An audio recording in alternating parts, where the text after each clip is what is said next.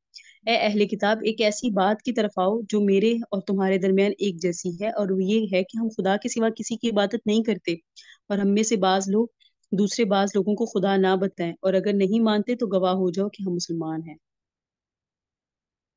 یعنی ہم کسی اور کو اور خدا نہیں مانیں گے، خدا وہ ایک ہی ہے۔ اگر تم کسی اور کو خدا نہیں مانتے تو ہم مسلمان ہیں۔ کیسر نے ابو سفیان سے جو گفتگو کی، اس سے اس کے درباری پہلے ہی انتہائی برہم اور بیزار ہو چکے تھے۔ اب یہ خط سنا، پھر جب کیسر نے لوگوں سے یہ کہا ہے، جماعت روم، اگر تم اپنی فلاح اور اپنی بادشاہی کی بقا چاہتے ہو تو اس نبی کی بیعت کر لو۔ درباریوں میں اس قدر ناراضگی اور بیزاری پھیل گئی کہ وہ لوگ جنگلی گدھوں کی طرح بدک بدک کر دربار سے دروازوں کی طرف بھاگنے لگے، مگر چونکہ تمام دروازے بند تھے اس لیے وہ لوگ باہر نہیں نکل سکتے۔ جب بادشاہ نے اپنے درباریوں کی نفرت کے منظر دیکھا تو ان لوگوں کے ایمان لانے سے مایوس ہو گیا، اور اس نے کہا، ان درباریوں کو بلاؤ۔ جب سب آ گئے تو کیسر نے کہا، ابھی ابھی میں نے تمہارے سامنے جو کچھ کہا، اس سے میرا مقصد تمہارے دین کی پختگی کا امتحان لینا تھا۔ تو میں نے دیکھ لیا کہ تم لوگ اپنے دین میں بہت پکے ہو۔ یہ سن کے تمام درباری قیصر کے سامنے سجدے میں گر پڑے۔ ابو سفیان وغیرہ دربار سے نکال دیے گئے، اور دربار کی وہ جو محفل تھی وہ ختم ہو گئی۔ چلتے وقت ابو سفیان نے اپنے ساتھیوں سے کہا، اب یقیناً ابو کبشہ کے بیٹے یعنی محمد کا معاملہ بہت بڑھ گیا، دیکھ لو رومیوں کا بادشاہ ان سے ڈر رہا ہے۔ کیسر یہ جو کیسر ہے رومیوں کا بادشاہ، چونکہ تورات اور انجیل کا ماہر اور علم نجوم سے واقف تھا، اس لیے وہ نبی آخر زمان کے زور سے اچھی طرح سے باخبر تھا۔ ابو سفیان کی زبان کے حالات سن کر اس کے دل میں ہدایت کا چراغ روشن ہو گیا تھا، مگر سلطنت کی ہرس اور ہوس کی آندھیوں نے اس چراغ ہدایت کو بجھا دیا، اور اسلام کی دولت سے محروم ہو گیا، لیکن اس کی دانشوری بہت تھی۔ تو یہ جو 6 خط ہیں جو مختلف ملکوں میں گئے، روم میں، پھر یہ خسرو پرویز یعنی ایران کے بادشاہ کے پاس گئے، مصر میں، حبشہ میں، یمامہ میں، اور غسان میں۔ یہ انشاءاللہ آپ کے سامنے کل باقی معاملہ پیش کیا جائے گا۔ ابھی یہیں تک مکمل کرتے ہیں، 6 ہجری کے ہی واقعات چل رہے ہیں۔ حاضر المرام اللہ عالم حقیقت الکلام صلی اللہ تعالی علی حبیب خیر خلق محمد وعلی آلہ وصحابہ وذریات اجمعین وبرحمتک یا ارحم الراحمین۔ اللهم صل على سيدنا محمد وعلى ال سيدنا محمد وبارك وسلم وسلم